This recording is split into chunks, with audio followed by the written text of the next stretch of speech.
Babylon's Banksters, a Lost Science. Babylon's Banksters, a Lost Science. You're listening to Babylon's Banksters, a Lost Science, presented by Hakeem Alibokis Alexander on Spreaker, Social Podcasting, and Wisdom, Social Audio Inc., presented for World Reading Club in association with ExercisingYourMind.com and UniquilibriuM. This edition's reading focus comes to us from Babylon's Banksters by Joseph P. Farrell, published in 2010. This is Part 2, Hoover's Hidden Legacy and Gift, Indicators of a Lost Science. All our chart can tell us is that, failing a revolution of some sort, the pattern, as established, will presumably prevail. That's a quote from Edward R. Dewey and Edwin F. Dakin. No president of the United States of America has gone down in history more lamented and even excoriated than has Herbert Hoover, whose twin misfortunes were first to have presided over the country at the beginning of the Great Depression, and secondly, to have been such an ardent free market ideologue that he genuinely thought there was nothing he nor the government could nor should do to alleviate the suffering of those who had lost their savings, farms, and homes during the crisis. In this, he came the closest of any American chief executive to the attitude of Marie Antoinette, who, upon hearing of the plight of France's poor being unable to purchase adequate food and bread, is reported to have said merely, "Let them eat cake." His presidency thus came to epitomize the popular perception that the USA was a government of Wall Street, by Wall Street, and for Wall Street. Marie Antoinette, of course, lost her head over the matter. Hoover managed to retain his head, but was expelled from the presidency in 1932 in an election that swept Franklin Delano Roosevelt into office. But Hoover did leave one enduring legacy of his attempt to find a genuinely long-term solution to the problem of boom and bust business cycles that had plagued American history, and it is a legacy few people even know exists, and even among the few that do know of its existence, even fewer of them know its true significance. That legacy was Edward R. Dewey, and his legacy, the foundation for the study of cycles. Dewey's interest in cycles began when Hoover, beset by the misery the Great Depression was inflicting on so many Americans, wanted to know the cause of it, and assigned the U.S. Department of Commerce the task of finding it out. The assignment fell to Dewey, who was at that time the chief economic analyst of the Commerce Department. Seeking out the assistance of various economists, he lost faith in standard methods of economics when they could not provide him with coherent and consistent answers and models. Having access to the vast amounts of information available to him from the Commerce Department, Dewey adopted a novel approach. Rather than concerning himself with the whys and causes of depressions, he decided to study how economic and business cycles occurred. He decided, in other words, to study the what and not the why, and in doing so, he discovered something very significant. He discovered that cycles, waves of behavior, existed in almost all aspects of economic and human social life, from the prices of pig iron to human emotions themselves. According to the Foundation for the Study of Cycles website itself, Dewey learned of a 1931 Canadian Conference on Biological Cycles. Under the guidance of Dewey and the conference leader, Copley Amory, the conference's permanent committee was organized into the Foundation for the Study of Cycles, and its scope was enlarged to encompass all disciplines. Having access to this expanded database led to the Foundation's establishment in 1941, and it has continued to gather hard empirical evidence on all manner of cycles in all possible disciplines ever since. The work of the Foundation continued in Dewey's tradition, gathering evidences of the what rather than the why, though inevitably, as we shall see, the vast and overwhelming amount of data it accumulated led to some of its members trying to work out a comprehensive theory of the causes of these cycles, of the why. In any case, this was Hoover's lasting legacy, a profoundly positive though unsung one, from the Great Depression and his otherwise blighted presidency, for it led in 1947 to the first comprehensive publication of what the Foundation had discovered. This was a book co-authored by Dewey and his associate, Edwin F. Dakin, called Cycles, the Science of Prediction. It is by means of this book that we shall gain our initial entrance into the deep physics connection between cycles of human behavior, economics, and energy technologies. A. An overview of Dewey's database. Anyone reading Dewey's and Dakin's Cycles, the Science of Prediction, will immediately be struck by the sheer amount of data, which is but a tiny fraction of the data gathered by the Foundation in its decades of research, that is crammed into its comparatively short 255 overstuffed pages. There are graphs of the growth curves of pumpkins, yeast cells, and fruit flies, of whole countries like Sweden, the United States, France, Algeria, of populations, of manufacturers, of exports and imports, of the growth of railroads, shipbuilding, and automobile building industries, of cattle, corn, cotton, wool, wheat, malt liquor, lumber, and cotton spindle production, coal, copper and lead production, of airplane and natural gas production, of paper and wood pulp production. There are charts of the rises and fall of Atlantic salmon populations, of lynx and tent caterpillar population cycles, and even the cycle of ozone levels at London and Paris.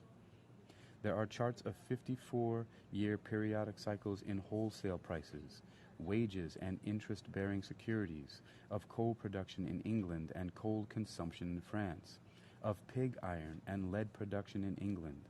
There are charts and graphs of 9-year cycles of prices in manufactured goods, common stocks, wholesale prices. There are 3.5-year cycles of industrial production and common stock prices, 18-year cycles of real estate activity, housing and building construction, marriages, wheat acreage, bricks, of construction in Hamburg, Germany, of skyscrapers in New York City and Chicago, loans and discounts and railroad stock prices, and on it goes.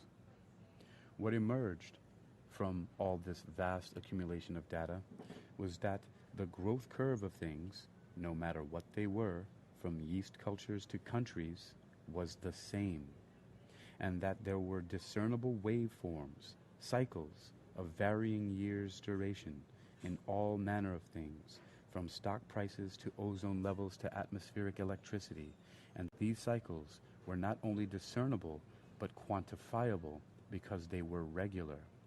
And because they were regular, they were not only inevitable but also predictable. As we shall see, in this inevitability and predictability there lies quite a tale, for that story is in fact what this book is about. But needless to say, the possession of such a database, not to mention its potential in the hands of who knew about it, made it a tool to possess for those who stood to benefit financially and politically from such knowledge, and this in turn may account for the fact that while a public foundation, few people actually know about it, and fewer still have an inkling of what its vast database implies about the structure of the physical world, and about those who would, through technological means, manipulate that structure for whatever purpose. And, in this regard, one need only recall that Dr. David Lee's Gaussian copula formula was precisely a technique of such manipulation. But we get some measure, perhaps, of the Foundation's true importance and the true significance of its research by the presence within its membership and list of published papers of at least one member of a prominent international bank. For example, in its library of available papers on its internet website, one finds the following interesting catalog of papers, and these, again, are but a few of those publicly available. There are many more available to members of the Foundation. 1. A paper by Theodore Landscheid, director of the Schroeder Institute for Research in Cycles of Solar Activity, Nova Scotia, entitled Cosmic Regulation of Cycles in Nature and the Economy. The short abstract of this paper is also illuminating, for the paper is about cycles in nature that can be understood and predicted and that are connected with human behavior, especially in the economy. Note that what is implied here is a direct relationship between solar cycles and human economic activity. I want to take a side note here to let you know about there's a paper on my website, hypnoathletics.com, also at eym.hypnoathletics.com. EYM, of course, stands for Exercising Your Mind, as is the website that you can see here in the link. And it's just about these type of solar cycles, but related to numerology, astrology, hypnosis, and the like. And the solar cycles, circadian rhythms, seasonal affective disorder, so on and so forth. 2. Continuing. A paper by Ray Tomes, Director, Advanced Management Systems Limited in New Zealand, entitled Towards a Unified Theory of Cycles. The short abstract of this paper is equally illuminating, for it states that evidence suggests that Earth-based cycles are caused by lunar and solar effects on Earth's weather system. New ideas are presented to explain both the mechanism by which planetary alignments cause solar variations and the reasons for detailed harmonic relationships. This is a bombshell and will play a major role throughout this book, for observe what Tomes has just stated, and stated very explicitly. Planetary alignments constitute some sort of causal mechanism on the cycles of solar activity, and with that, we are but one step away from astrology. I wish Wandering Fool was here to check this out. Somebody should ping her. That's exactly what I was thinking when I got to it, and that's why I even mentioned my paper that I wrote about the cycles that I looked at, dealing with solar cycles, lunar cycles, numerology, astrology, also hypnosis, which deals with the human mind and thinking. It doesn't. I think there's only a brief thing there about money or economy and finance when it talks, but it's a personal story about using cycles for that purpose. And also in the fact that I wrote that a while back, and that I've been able to see certain 9-year cycles go by. It's very interesting. This is even more significant to me looking at this now. Okay, so this is a bombshell and will play a major role throughout this book, for observe what Tomes has just stated, and stated very explicitly. Planetary alignments constitute some sort of causal mechanism on the cycles of solar activity, and with that, we are but one step away from astrology. There is but one problem with that conclusion, and that is that, with the Foundation, one is dealing with a group that has massive amounts of empirical, quantifiable, and regular cyclic data on which they may base their theoretical conclusions.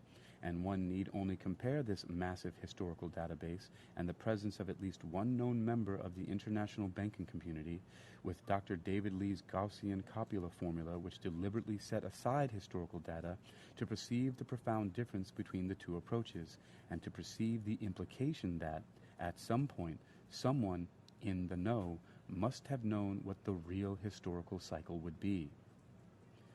Finally, and so if you didn't hear the first part, first of all, you can go to archive.org and you can find this book, Babylon's Banksters, and you should get it, you can download it, and archive.org is somewhat under attack right now by a lot of publishers, even though it's an open source free library that catalogs a lot of books.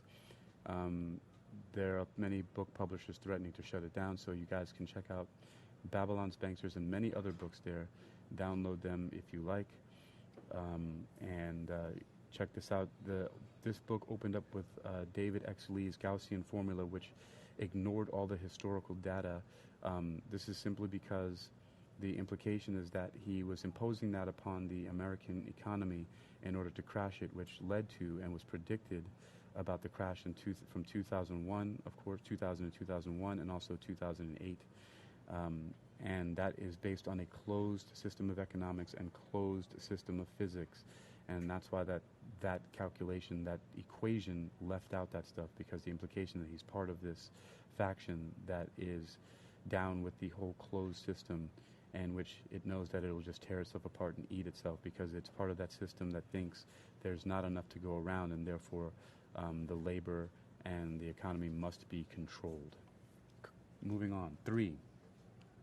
Finally, and for our immediate purpose, there's a paper by Mike Niamara, who is stated simply to be an economist, Mitsubishi Bank, New York, entitled Forecasting Turning Points in the International Business Cycle. While the title of this paper is what one might expect from an economist working for a very large Japanese international bank, the abstract, again, is not, for besides referring to the use of new statistical techniques for the monitoring and forecasting of turning points in the international business cycle, the abstract ends in a most unconventional fashion by stating that the paper will also deal with the role of sunspots in economic activity. From this, one may reasonably conclude that at least some in the international banking community have perceived a physics connection to macroeconomic activity and cycles and are bent on discovering what it is. Okay, again, I got to stop again, but there is another point here that's very interesting. I think the book is called Dark Mission by Richard C. Hoagland, where it's laid out that, first of all of the sun spots, the coronal mass ejections known as solar flares, all occur at a 19.5 degree latitude from the sun's equator, the solar equator, from both the north and south of its equator, as well as various different celestial bodies have significant features at 19.5 degrees latitude of their equators. For example, the great dark spot on Neptune, the great red spot on Jupiter, Olympus Mons on Mars, and Mauna Kea, which is the tallest mountain on the Earth, not Mount Everest, but if you found Mauna Kea, which is from the seafloor to the top, is at 19.5. And an interesting thing, that every single mission of NASA, whether they claim that it was delayed or not, or early or whatnot, has been launched, has above the launch site and or the landing site, there is an astrological sign, a constellation at a 19.5 degree angle, both above both the launch site and or the landing site, a 19.5 degree angle. So there's some play with astrology, astronomy, some interplay going on here with these cycles. So that's just another interesting note there. So, from this, one may reasonably conclude that at least some in the international banking community have perceived a physics connection to macroeconomic activity and cycles and are bent on discovering what it is. One may envision this as a kind of econophysics, For if there is a physics connection, then it stands to reason that if one has a standard public consumption view, for if there is a physics connection, then it stands to reason that if one has a standard public consumption physics view of physical systems as closed systems, then one will perforce have a similar view of economics. But if, as these three examples of the Foundation's published papers attest, both physics and economics are based on interrelated and hence open systems, then one will have a corresponding economics and physics. B. The inevitability and predictability of cycles, closed versus open systems. By the way, it would be interesting to talk to anyone who also holds this closed systems view of physics specifically, because it actually is founded on mathematics. If you really want to look at a true metaphysics, meta being the word that means above or beyond the physical, right? I think that the best way to view metaphysics is by combining philosophy and mathematics. And I happen to hold a open view of physics and the universe because for some reason it's inconceivable for me to comprehend a completely closed system. I can understand closed systems from a planetary perspective or even from a closed system like an automobile engine, for example. But when it comes to the planet in the solar system and the galaxy and the universe at large, I don't see things as being finite. I can only view and understand them in infinite or eternal terms, just as in how there can never be any largest number, how you can always continue to add one to anything. So, but there have been people who I refuse to argue with about it because I don't like to get into those kind of debates, who have a very limited view where they only hold a closed system view and are very adamant about arguing and being angry about it, whereas I am able to hold both views of open and closed systems, meaning I understand that there are closed systems, but all of the closed systems are within the eternal open system of our universe as existence, which is why I often talk about that all knowledge and all power is in all places at all times, which is the omnipresent, omnipotent, omniscient being of existence, and why I take full responsibility for all my thoughts, words, and actions from past, present, and future. But going on with Babylon's Banksters, continuing. B. The inevitability and predictability of cycles, closed versus open systems. But what did Dewey and Dakin themselves state about these cycles and their implications and significance? In the introduction to their book, Dewey and Dakin state their case with careful circumspection.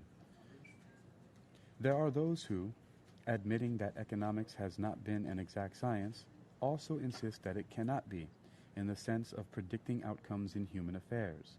There are even some who consider prediction regarding human life as a kind of impiety, or fakery, at best. The reader will be introduced to a method of thinking about the future which, new though it may be to him, seems definitely to have proved of value. Once again, I got to say that again. Hey, welcome, Doobie. How you doing? Hello, Colby. It says the reader will be introduced to a method of thinking about the future, which, though it may be to him, which new though it may be to him, seems definitely to have proved of value. It is this method which is of fundamental importance, an importance greater than any specific conclusions to which it may lead, for on its validity depends the whole value of the conclusions.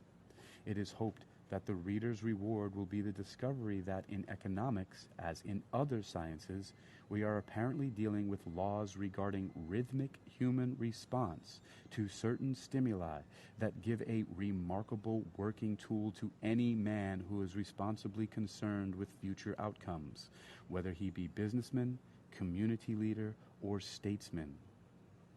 Of course, the idea of a remarkable working tool in the hands of those responsibly concerned with future outcomes implies the same remarkable tool could be used by those irresponsibly concerned with future outcomes as well. In short, behind their carefully measured prose lies the true significance of their work. It is an extraordinarily powerful tool of prediction, and, to that extent, of manipulation. This they admit a little further on when they hint at the potential physics basis of their work. The discovery that the law of averages applies to humanity, that certain activities of people, viewed en masse, fall into definite patterns, some of which repeat themselves with periodic rhythm, promises to be of great aid in making economics function as a true science. This appeal to a statistical approach to human behavior in the aggregate reveals the potential physics implications, for a similar such approach is used in quantum mechanics, where the random motions and positions of individual particles is never known, but a statistical picture can emerge of their behavior in the aggregate. As will be seen, this analogy to physics only grows and becomes more explicit as we proceed. But then, shortly after implying this statistical physics approach to sciences of human behavior, Dewey and Dakin make a statement pregnant with implications. When a people finds that predictions of many financial advisors, statesmen, historians, and other proclaimed experts are seldom better than the predictions of the astrologers, our social sciences have demonstrably not been earning their way. It is time for action. Interesting. When a people finds that predictions of many financial advisors, statesmen, historians, and other proclaimed experts are seldom better than the predictions of the astrologers, our social sciences have demonstrably not been earning their way. It is time for action. Interesting. So, it's fascinating too, because as some of you may have heard me doing numerology readings, using Viking runes, as well as various different forms of tarot cards. If you've heard them, you've heard some of the remarkably and extraordinary, interesting connections and implications that they have with the people that I've talked to, and how clear and close to their situations that the suggestions are being made to them. So it would be interesting to see that, people are going on about the world listening to financial advisors, historians and such, and they can be getting the same type of advice that would be the same or even better than that given by them from astrologers, for example. Continuing. Obviously, from the tenor of their remarks, Dewey and Dakin do not repose much scientific basis or confidence in astrology. Yet, by appealing to it as an illustration of the state of the social sciences, including economics, they have implied a connection between the two. It is a connection that, as we shall see, only looms larger and larger as our examination of their book, Cycles, The Science of Prediction proceeds. It is a connection that, as we shall see, only looms larger and larger as our examination of their book, Cycles, The Science of Prediction proceeds. Indeed, they can hardly have been oblivious to the connection, and may have been trying to head off any criticism from certain quarters that they were indeed proposing a sophisticated kind of astrology. In my opinion, I think that that's what's happening a lot of times. Astrology is sophisticated in itself, but scholars in academia and people who kind of frown on such things, I guess that's what you could call it, a sophisticated kind of astrology. Continuing, having stated this peculiar comparison and caveat, they then proceed to distinguish between a theoretical economics and an empirical economics, again implying yet another analogy to physics. This book is an attempt to show, in an elementary way for the reader unfamiliar with this form of research, how some of the inept arguments over economic outlooks can be avoided by using a few facts that should now be familiar to all.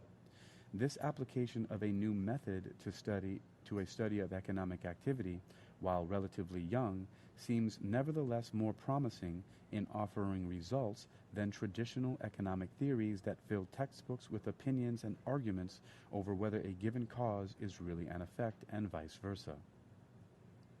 In other words, one may imagine a theoretical economist filling blackboards with complicated models and differential and integral equations, and on that basis making analyses of causes and of effects with no real practical utility or basis in data.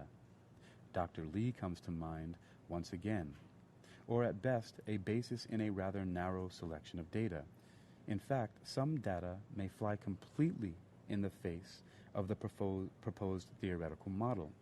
In this, the analogy to much of modern theoretical physics is very striking, where a certain class or type of data is ignored or swept under the rug because it is either contradictory to the known theory or because the accepted and reigning theory is simply unable to account for it, and because there may not be, by such theoretical physicists, lights, any way to account for the data by any theory known to them. This, for Dewey and Dakin, was exactly the state of modeling in standard economics in their day. For them, they state their case with a classical empirical scientist's concision. The forecasts are written by the data. They do not rest on the opinion of any man or men. They are, in effect, the probabilities of tomorrow.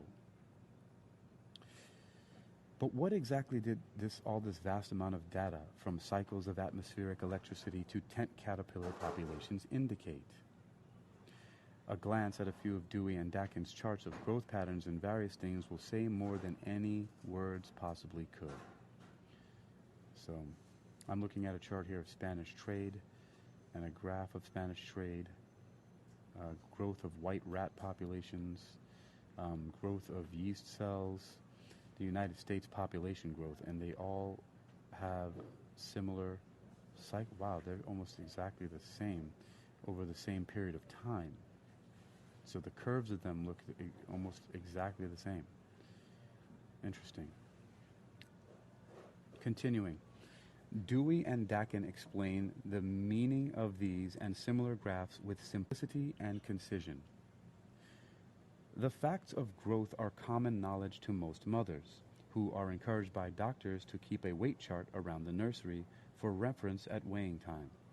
All healthy babies, like other healthy organisms, show large initial rates of growth, over 100% for babies the first year. As they get older, the rate of growth gradually falls off. At the approach of maturity, the rate growth finally reaches zero. Why is it that an organism stops growing? We do not really know. But knowledge that such an inhibiting factor does exist is important to us, even when we cannot explain it. We find it reasonable that such a factor should be at work in organisms like a baby or a tree, just because we're used to observing it in action. But it also works in other kinds of organisms, such as human institutions and business organizations. In other words, the pattern of growth, when appropriately graphed, is almost universal and identical, regardless of the time frame in which such growth is measured, whether that of mere minutes, days, or whole decades. And this necessitates a comment about Dr. Lee's copula formula, and indeed about the whole nature of privately created debt money versus the actual pattern of economic growth. Under Lee's formula, and indeed behind the whole principle of money as debt creation, there lies one very obvious fact, namely, that there is no limit on the number of credit default swaps or on the amount of debt that can be created. Indeed, as the law of compound interest shows, such debt only grows exponentially, like a cancer.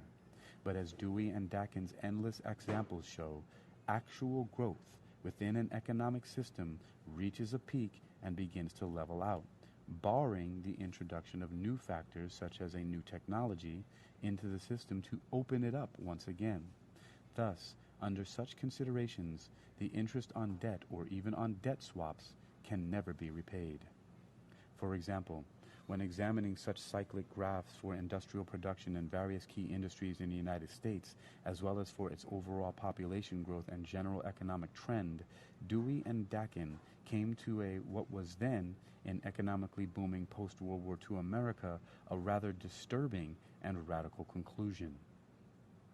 The trends existing in a number of our great industries show definitely that we have been reaching a period of basic maturity in our whole economic development. This is a fact of enormous implications that reach in many directions. The implications are so great, indeed, that many people, as usual with humanity, find it easier to deny the fact in heated argument than face it honestly and then proceed to deal with it. How true that is. Continuing, to put succinctly, the United States was reaching the upper limit of growth in almost all crucial categories of activity, and, as their own graph of U.S. population growth that we have reproduced previously itself indicated, this limit would begin to be reached around the years 2000 to 2100. It was a cycle reflected in other key areas. 1. Criticism from the conventional. The analogy between physics and economics in their theoretical and practical pursuits highlights a series of criticisms conventionally minded economists such as Dr. Milton Friedman have leveled against Dewey's and Dakin's cycles. According to Friedman, their book is not a scientific book. The evidence underlying the stated conclusions is not presented in full. Data graphed are not identified so that someone else could reproduce them. The techniques employed are nowhere described in detail. Its closest analog is the modern high-power advertisement, here of book length and designed to sell an esoteric and supposedly scientific product. Like most modern advertising, the book seeks to sell its product by making exaggerated claims for it, showing it in association with other valued objects which really don't have anything to do with it, keeping discreetly silent about its defeats or mentioning them in only the vaguest form, and citing authorities who think highly of the product. But Friedman, too, later in life, succumbed to the temptation to write a book about economic science for a popular audience called Free to Choose, one of the books influential in the popular culture of the Reagan era, and his own earlier criticisms against Dewey and Dakin might justifiably be leveled at his own attempts at popularization in that book. More detailed criticisms came from economist Murray Rothbard, and with these criticisms, the analogy between physics and economics becomes even more acute. Any such multi-cyclic approach must be set down as a mystical adoption of the fallacy of conceptual realism. There is no reality or meaning to the allegedly independent sets of cycles. The market is one interdependent unit, and the more developed it is, the greater the interrelations among market elements. It is therefore impossible for several or numerous independent cycles to coexist as self-contained units. It is precisely the characteristic of a business cycle that it permeates all market activities. But Rothbard's critique misses the mark, for nowhere do Dewey and Dakin claim that their numerous cycles are independent of each other.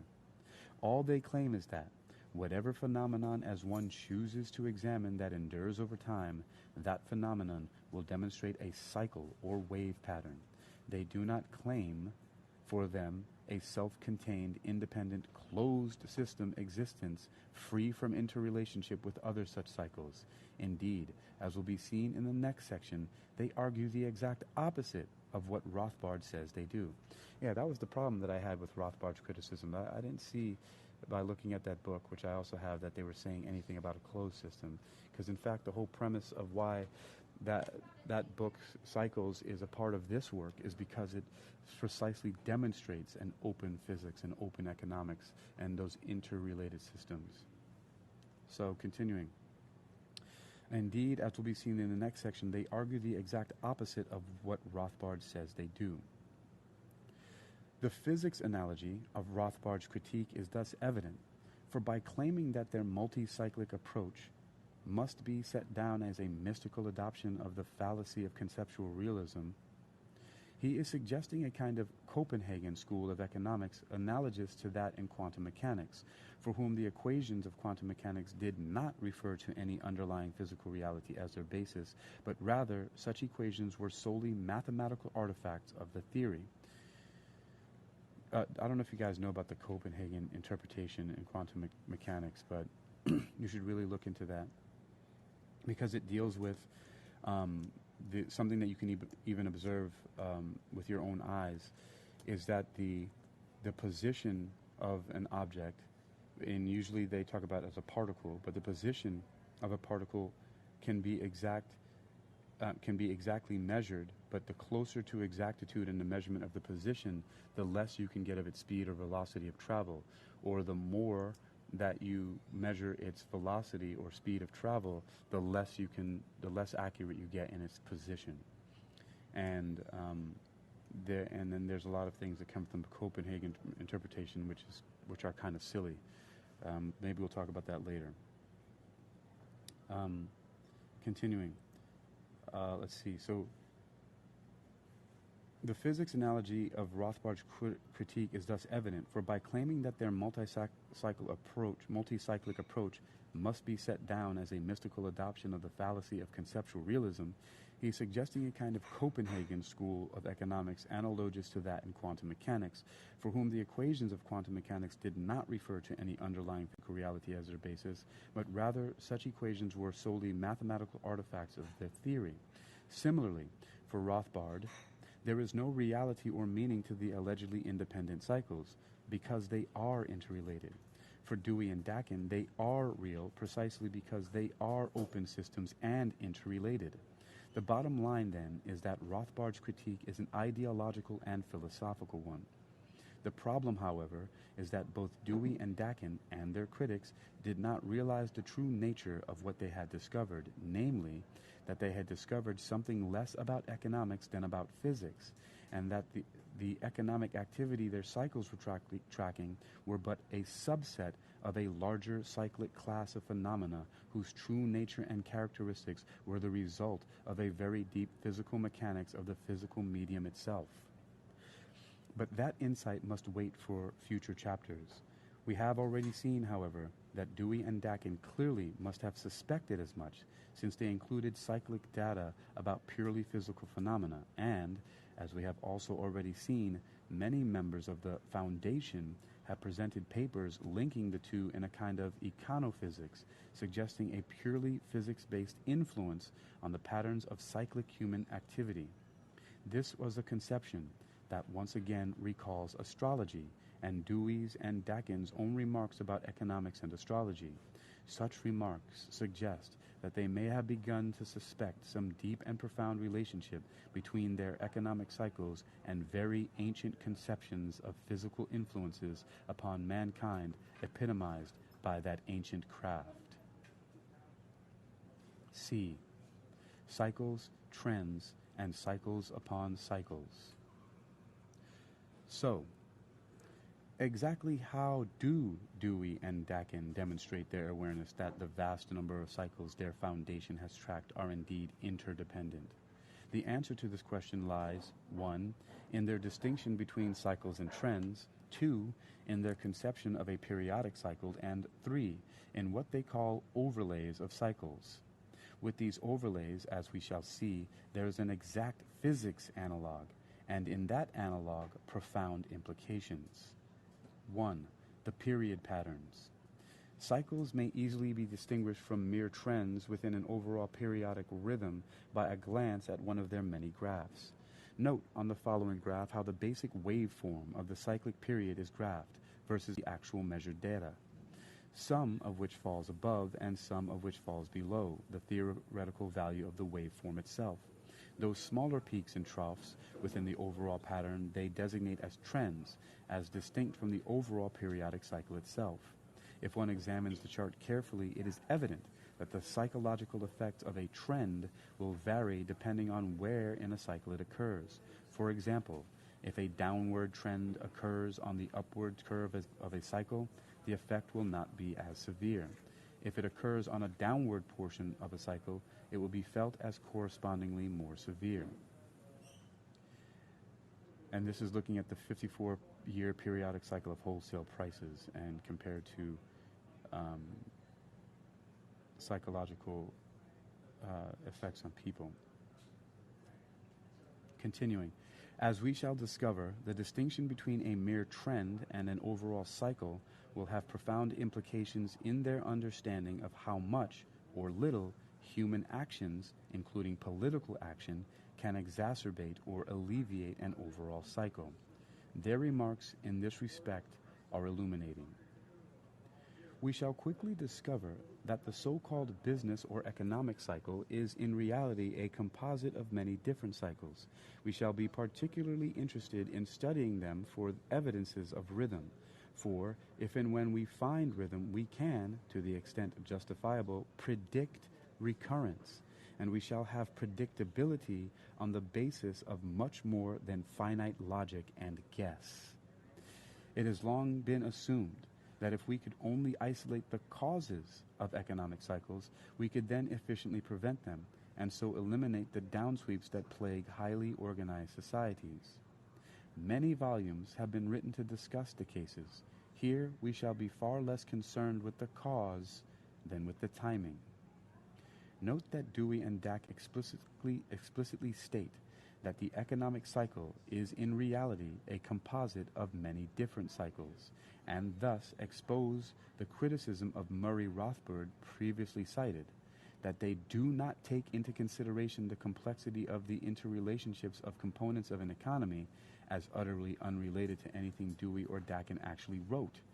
Their real heresy, as we shall see, lies not in the interrelationship of economic cycles, but in proposing that there may be even deeper relationships between economic cycles and cycles of purely physical phenomena.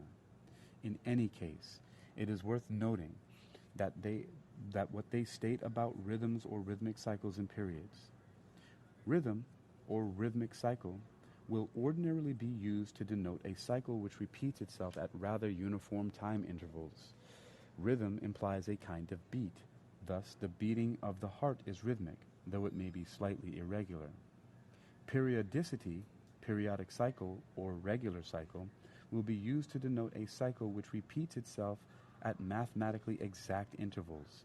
True periodicity, like a true straight line or a true circle, does not exist in nature, but we have close approximations. Here is yet another link and a potential clue to the deeper physics that may be involved in such interrelationships, for such cycles are precisely quantizable, and these quantities, these measurable cycles, may be giving out profound clues about the nature and structure of space-time itself.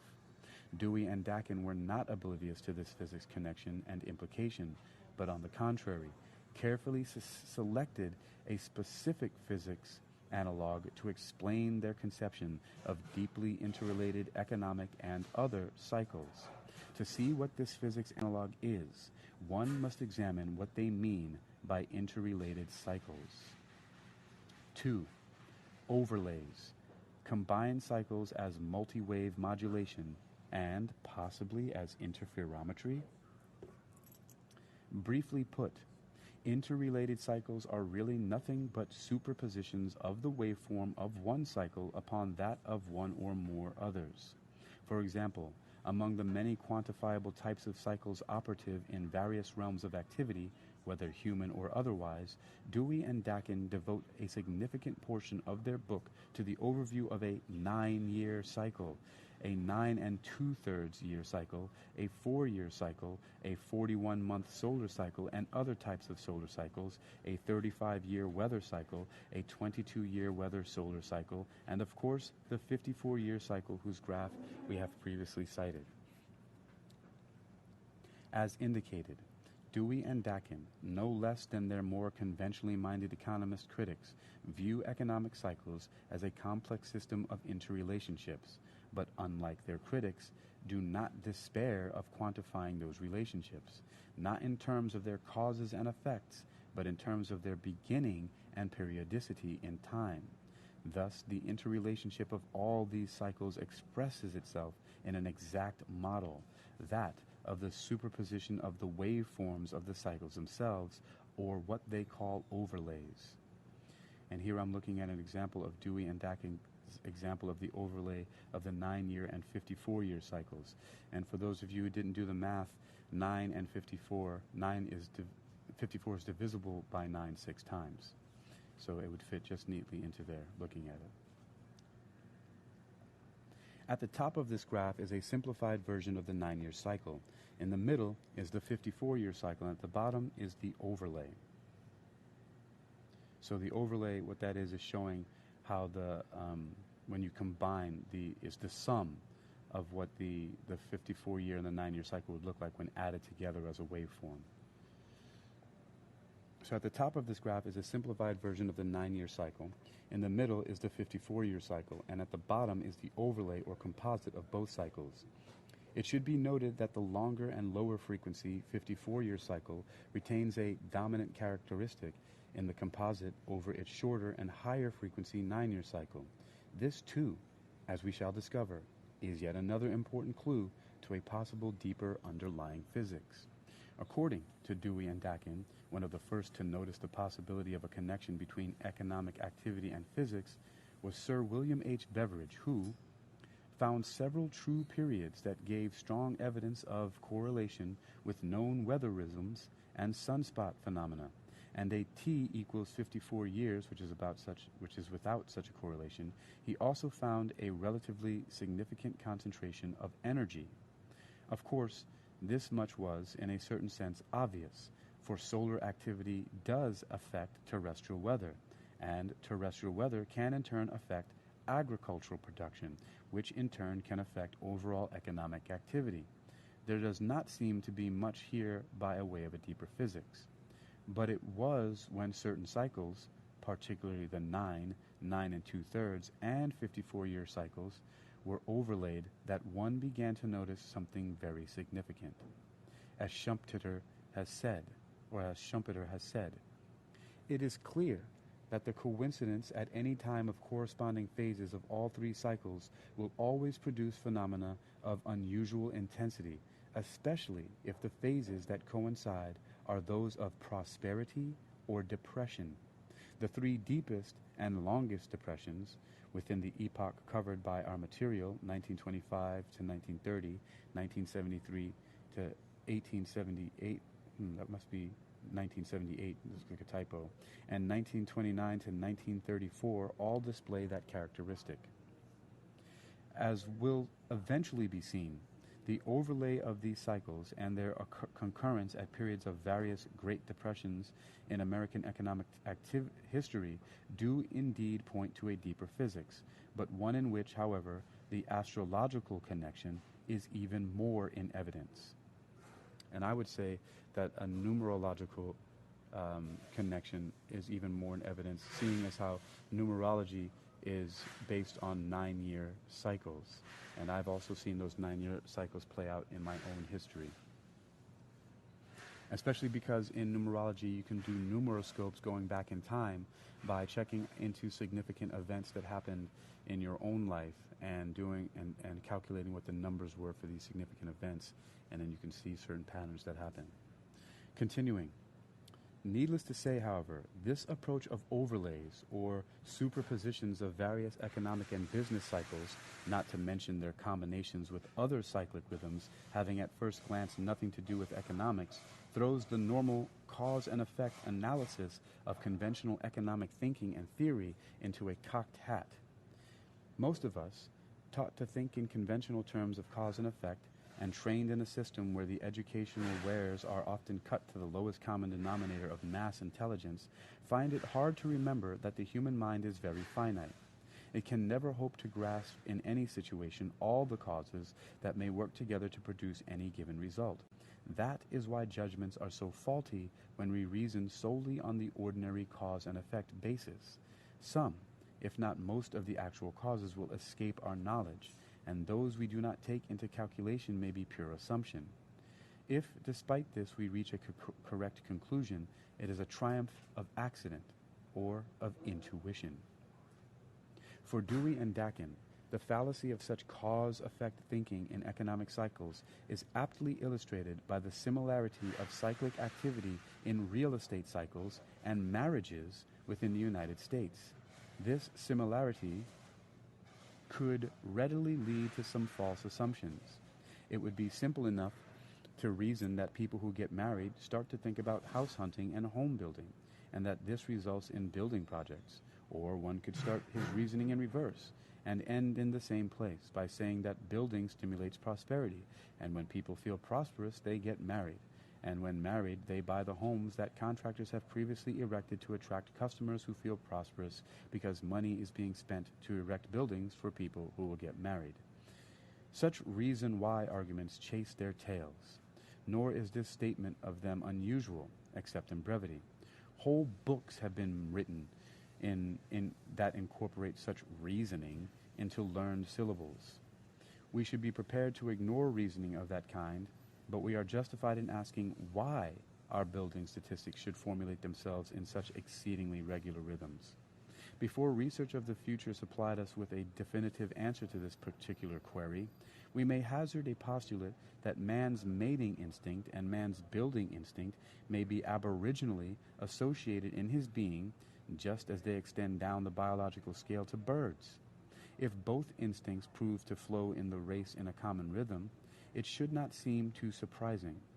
Perhaps economists could well join forces with biologists in the new kind of research such a problem suggests. Note, then, that far from viewing each cycle in their overlays as independent realities as their critics such as Rothbard would suggest, not only do Dewey and Dakin view the entirety of economic activity as a complex overlay of such cycles, but they level almost the same criticism at their detractors, in that, by focusing too narrowly on purely economic activity and cycles, their critics may in fact be ignoring cyclic clues from other disciplines that may afford genuine insight as to the real natures of their causes. Thus, they call for an interdisciplinary approach. They also observe that, as comparison between disparate and discrete disciplines grows, so too does the suspicion that the discrete phenomena are related in some deep fashion, that they are all clues to a deep connection in the physics of all observed cycles, no matter what their subject matter. In the various continuing, this is from Dakin and Dewey again, in the various categories of rhythms we know, some are as familiar to the man in the street as day and night and the tides. Others are relatively unknown to him. Analytical work on these rhythms has been developing in what might be called the interstices of the sciences. We have as yet only the beginnings of a science of rhythms per se, but in each field of science, some group of workers becomes especially concerned with the subject of rhythms in the special field of phenomena he is observing. Such a group eventually compares notes with a corresponding group engaged in some other scientific field, and slowly all concerned begin to suspect that they are dealing, however diverse the fields, with phenomena somehow related. As is by now apparent, Dewey and his Foundation for the Study of Cycles has long since suspected such deep connections between disparate and discrete cycles, for it was found precisely as a means of corresponding data from all fields of inquiry in an interdisciplinary fashion. 3. Inevitability, predictability, and human actions. There is another implication to Dewey's and Dakin's analysis, and indeed to the work of the Foundation for the Study of Cycles as a whole. It is an implication already encountered, but it is best to restate it here.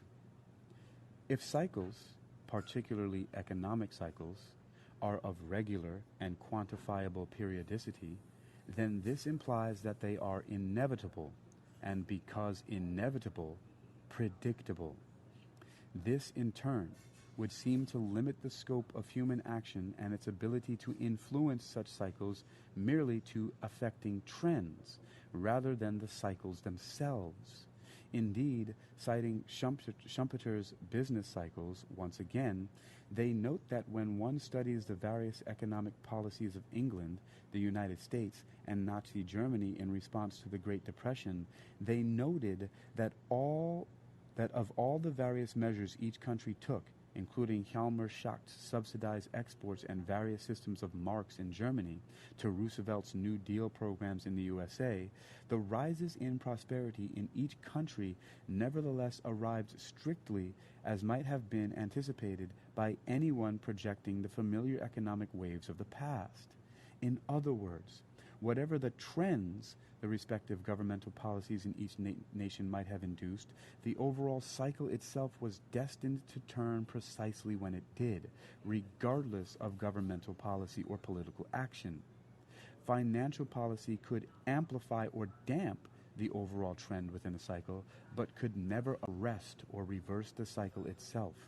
And the reason is again clear. The cycle itself was evidence of a deep physics being played out on the stage of aggregate human activity. Indeed, such policies or actions oftentimes function merely as devices of concealment, cloaking the reality of the inevitability of such cycles by appearing to manipulate the cycle itself by measures that, in fact, manipulate only the trend. Devices like the Bretton Woods Economic Agreement or Treasury grants made as political loans to foreign nations may tend for temporary periods to mask this truism, much as the working of the Federal Reserve Act tends to conceal from the general public the fact that we print dollars to meet government deficits. But our chart says forthrightly, in statistical language, that on the basis of the long-established trends and in terms of foreign trade handled at a real profit, we should not be too optimistic in looking for such a trade to be increased over the pre-war volume. All our chart can tell us is that, failing a revolution of some sort, the pattern as established will presumably prevail. Note then that, so long as prevailing conditions remain, the cycle itself is basically unaffected. It is when the system again becomes an open system, when changes of a radical nature, such as technological revolution, occur, that the cycle itself can be directly affected. You know, the implications of that there. See, this is how these cycles can be controlled by certain individuals and organizations, because closed systems can be controlled in such a sense. And only, as he said, when you introduce new technology or open the system a little bit more, do trends and changes tend to happen. And so you can actually manipulate it by keeping a closed system, and then only every once in a while, imagine the closed system as like a balloon that you can sometimes pump air into whenever you want to. The closed system is that balloon. You pump it up just a little bit, and you have everything that you see inside that balloon, as big as it is. The scope of it could be said to be the size of the balloon. But then every once in a while, these cycles keep happening as like you go around the balloon, right? Then every once in a while, when we hit a stump or when there's something needed to be, you can inflate the balloon, right? Inflation, adding more money or adding new technology or technology upgrades, because they're just kind of these technology upgrades or like diamonds or other things are simply sitting in vaults, ready to be released when something needs to be manipulated. But let me not go off too much on my understanding and interpretation, and let's continue with 4: waves, wars, and revolutions. But barring this, humans inherently tend to resist the notion that economic cycles and waves may be beyond the ability of man to control. They accept the need of adjustment to the weather, knowing it is out of man's control, but they resist passionately any suggestion that changes in the social and economic climate may be beyond the total rule of man's conscious will. The only way that mankind could, in effect, change the inevitability of a given cycle of economic activity is precisely to introduce revolutionary change. We now know enough about trend lines to realize that old ones merge into the takeoff of new ones only when fundamental, even revolutionary, changes have occurred in the environment and its organization and perpetuate themselves. Remember Pearl's fruit fly bottle. Imagine for a moment that we Americans are the fruit flies. We are reaching the upper asymptote of our population growth curve. The asymptote of our population growth curve. The invention of a few new gadgets by industry, indeed the invention of a whole new industry itself, is a force in no way adequate to change the relationship in our bottle. We must have a whole new bottle. That's what I was talking about the balloon. It wouldn't do in the same size balloon. You have to inflate the balloon with more air to make it a bigger balloon. A bigger balloon is sort of like having a whole new balloon or a whole new bottle, because in essence it's a different size. Like one ball, like a baseball is different in size from a softball, as a softball is different in size to a volleyball, etc., right? In other words, we now find the economic inevitability behind the strategy outlined in Chapter 1, the global elite, in order to maintain any sort of sustainable growth, to use one of their favorite catchphrases, must either expand humanity's bottle into outer space in a significant way, or perpetuate regional imbalances and conflicts and wars and the economic growth for some that this inevitability brings, or they must admit the growth of a revolutionary technology which completely changes the nature of the relationships inside the bottle itself. Failing this, they must export and then re-import manufacturing and technology from one region to another and lower population in a never-ending shell game. Wait a minute, I gotta see this. Failing this, they must export and then re-import manufacturing and technology from one region to another and lower population in a never-ending shell game. If the bottle expanders of outer space and radically new technologies are not pursued. In short, the only real way to alter the inevitability of a cycle is to make the bottle an open system, and any open system invariably changes the very basis of their power, unless, of course, the pursuit of revolutionary technology is one they can monopolize and employ to secure their hegemony. Well, that's exactly the suggestion that I just made a little bit earlier, that perhaps the possession of this revolutionary technology is already in the hands, sitting in vaults, just as our diamonds and other resources, and only when they want to control the way the expansion is, they dole out and mete out the different technologies and things that as they please. You know, some conspiracy theorists have suggested that there's technology locked away in vaults, as I put it, that are hundreds, sometimes even thousands of years in advance of what we're currently allowed to have in our possession. Continuing. Waves, overlays, and modulation. The physics analogs employed by Dewey and Dakin and their implications. Dewey and Dakin do much more than just imply a physics connection with all their allusions to a closed and open systems, and to deep connections between economic activity and solar cycles and overlays of cycles. They also draw very explicit analogies to physics.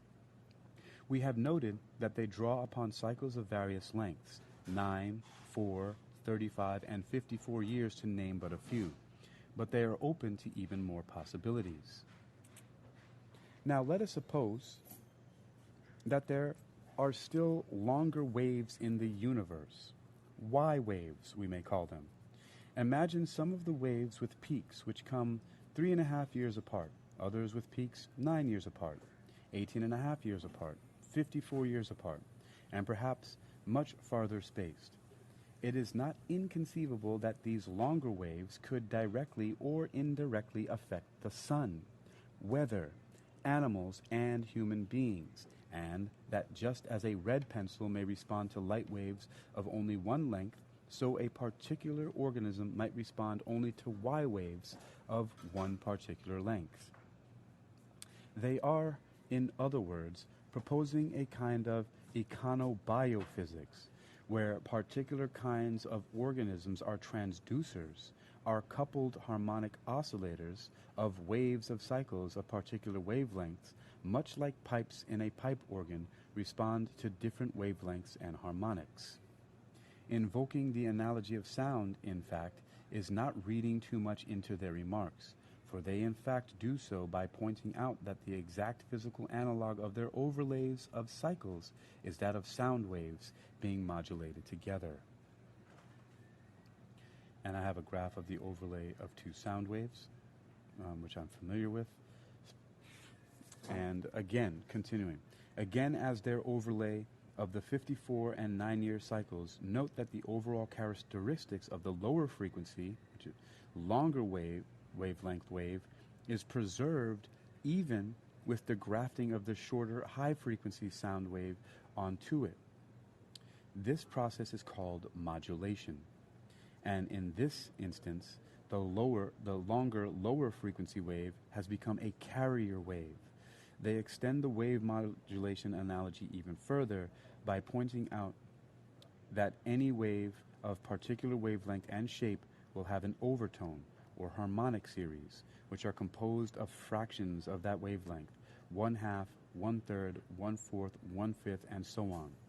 They give the following chart of the graph of a sound wave from an organ pipe and its first 12 overtones or harmonics. So I do have a bunch of what I called demicerebral neurophasing projects that I've done, which are related to the hemispheric synchronization work of of different kinds of binaural beats, in which I use various carrier waves, which are lower frequency waves, to slower, bigger waves, to carry shorter, smaller frequencies based on their divisibility. So, for example, if I use 540, I'll also add some 90 hertz waves inside there, because it can be carried by the 540 and so on, or just like how 10 can be carried in 100 more readily. But you can even still modulate 10 with 9. I mean, it'll just be a little bit more regular. You don't have to do it in exact divisibles of it. But and by using the different harmonics and resonances by modulation, you can get some pretty interesting sounds and different effects, especially in the left and right panning of the sounds, in order to create the different states of mind and relaxation or meditation that you're trying to get. Continuing. Dewey and Dakin are strongly suggesting, then, that there may be a deeper physics of a wave mechanics involved in the overlay of economic cycles, and that correlations of sunspot activity with, for example, economic cycles of wholesale prices may have a much deeper basis than merely the influence of the sunspot upon the weather, and of the weather on agricultural production and prices. In other words, they may both be immediate and manifest results of an underlying and more unified phenomenon. They go much further than even this, and in doing so, not only demonstrate that they are thinking in terms of a very deep and indeed hyper-dimensional physics, but also reveal some profound implications and questions that will preoccupy us throughout the remainder of this book. It is best to cite them at length in order to understand the full implications and significance of the deep physics connection that they are suggesting, and of its profound implications. To that end, let us consider in terms of modern psychology and physics a few facts important for our approach to economic science. P.D. Ouspensky once asked his readers to make an experiment. Imagine, he said, that you live in 2 dimensions instead of 3. An easy way to do this is to imagine you are a being like a piece of paper, infinitely thin, living upon a table. You can look neither up nor down, for up and down are in a 3rd dimension. You cannot even think up and down, or conceive it, for you have no thickness, and hence cannot even imagine thickness. Now in the center of this tabletop where you live, there is cut a slot.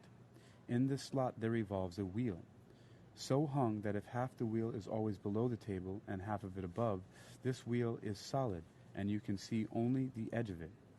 Let us imagine its edge is painted in 4 colored segments: black, white, blue, and red. As the wheel revolves, you observe it end on. You of course do not know that it is a wheel you see, for you see a 2-dimensional being. For you are a 2-dimensional being, and therefore see only a single line of color along the tabletop. Occasionally, as the wheel slowly revolves, you do see that line suddenly change suddenly in color. Red will suddenly change to black, and black to white, and white to blue, and blue to red again. Now, if you observe this phenomenon long enough, you will finally decide that when the red comes up, it will eventually cause black, and when the black appears, it will eventually cause blue. You will think you know the cause of the phenomena you observe. If a 2-dimensional scientist is observing the phenomena, he will eventually discover a law in this continuity of event. By using this law, he will be able to predict changes of color accurately. The scientist, by the use of mathematics, might also discover that a 3rd dimension was necessary to account for the real phenomena he saw in 2 dimensions only. But neither of you could imagine this 3rd dimension as a sensory reality, nor could you know the real nature of the causes operating there. The scientist would admit this frankly, saying his law merely described what happened without explaining it. But you, untrained in such fine distinctions, would speak boldly of a cause being followed by an effect, and each effect would in turn become a new cause in your way of thinking, resulting in a further effect which followed. If you persisted in this belief, you might eventually resent being told that you knew nothing about the real causality. Clearly, Dewey and Dakin are suggesting that what we call cause and effect are really but artifacts of our three-dimensionally conditioned consciousness, grappling with phenomena that have their origins in a hyperdimensional world of more than 3 dimensions.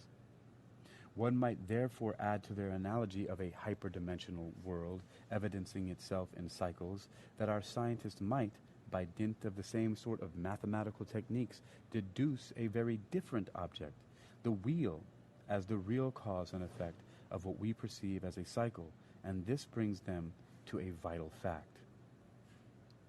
What we call our recognition of cause and effect is somehow associated with time and with our perception in time. This is important to understand, for what we call time is apparently only a mode of perception. Ouspensky, approaching the problem from a psychological background, goes so far as to suggest that time is the way we experience space in its higher dimensions. That is, the unknown dimensions of space are revealed to us in time. In other words, not only are Dewey and Dakin suggesting that the sought-after deeper physics underlying their harmonic overlays and modulations of cycles might lie in a hyperdimensional physics, but they are also suggesting that cause-effect thinking, such as in the case of the sunspot wholesale prices overlay cycle, is in fact erroneous. It is not solar activity as the ultimate cause, with weather modification as the immediate cause and wholesale agricultural price changes as the final effect, but rather the solar cycle, the fluctuation of weather, the fluctuation of prices might all be the immediate, though admittedly interrelated, three-dimensional effects of a hyperdimensional cause. In such a model, our perceptions of them as weather and solar activity and even price fluctuations and so on are similar to our perceptions of a beam of light that is split by a prism into its spectral components. In such a model, our three-dimensional reality is the prism refracting the several waveforms into its various constituents that we perceive as separate cycles. Moreover, Ouspensky, whom they cite, is quite clearly suggesting that time itself is not a dimensionless scalar entity, but rather an entity of multi-dimensional spaces, which three-dimensional reality experiences as a temporal flow. Thus, their analogy of the modulation of waves upon a carrier wave and of multiple harmonics of that wave, as in the pipe organ example, is meant to couple the notion of hyperdimensionality to those harmonics of waves. This, as we shall see in the next chapter, is a profound clue. D. Conclusions, implications, and a segue in the form of significant questions. So, what may be reasonably concluded about this cursory overview of the cycles research of Edward Dewey and his foundation for the study of cycles? We shall itemize the points covered in this chapter in order to make explicit the full ramifications of their research. 1. The discovery of cycles of the same periodicity, or, to employ their own physics analogy, wavelength, in so many areas of cyclic activity with no apparent connection to each other, such as wholesale prices and sunspot activity, implies a deep connection between physics and economics. It implies a kind of econophysics. 2. The regularity of such cycles implied not only their inevitability, but also their quantifiability and predictability. 3. This in turn implied that governmental policies could only exacerbate or alleviate the overall trend of a cycle, but never reverse or arrest it, so long as the cycle remained a closed system without revolutionary expansion of the system itself or introduction of radical new bottle-expanding technologies. For this reason, the underlying implied econophysics necessitates that the global elite has only three strategies open to it in the eventuality of achieving their goal of a global corporate state. A. Regionalized imbalances and controlled wars and conflict in perpetuity, and various forms and degrees of population reduction, so long as the system remains closed in its bottle. B. An opening of the system by expansion of its environment, which practically can only mean a large human presence in outer space. C. An opening of the system by a radical change in technology, a necessity if there is to be a large human presence in deep space. The last two alternatives pose some risk, should the elite choose to follow them, for they inevitably carry with them the risk that their own power base can be inevitably challenged from a superior position, or superior technology, or both. Similarly, the first strategy carries the risk that their ability to control and manage such conflict would spiral out of their control. 4. The hyperdimensional physics that their own words imply indicates a deep connection between A. The harmonics of multiple wave modulation or combination, B. Time, C. Cause, and D. Effect. 5. This implies the most profound implication of them all. If that physics were sufficiently known and a technology could be devised to tap into it, that self-same physics would imply a technology to tap into, modify, and control human behavior itself, inclusively of the ability to manipulate aggregate economic behavior. One could, with a sufficient basis in this physics, directly manipulate whole economies and populations. 6. Not surprisingly, then, it was discovered that a large corporation and bank was represented in the Foundation for the Study of Cycles membership, and individual bankers appear to have utilized some sort of knowledge of such cycles to time their entrance into various markets, or the expansion of their financial empires. With all these conclusions and implications in mind, including especially their own suggestive analogy to the combination of several waves into one, then a profound question occurs. Given the truthfulness of the analogy for the sake of argument, then what is the carrier wave for all these combined waves of cycles? What is the underlying reality, or the deeper physics, that they are suggesting? And, for that matter, why does a certain class of super wealthy seem to know something about this econophysics that the rest of the business and economic world do not? And beyond the fact that some of that class might not know all of it, then why are so many of them apparently involved in the study of it? The answers to these questions, surprisingly, lie in the myths, sands, texts, pavilions, and columns of ancient history and temples, and a well-known and very ancient pseudoscience, astrology.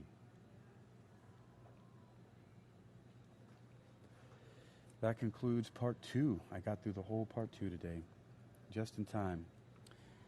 It's 1700 hours and 34 minutes, or 5:34 here on the East Coast.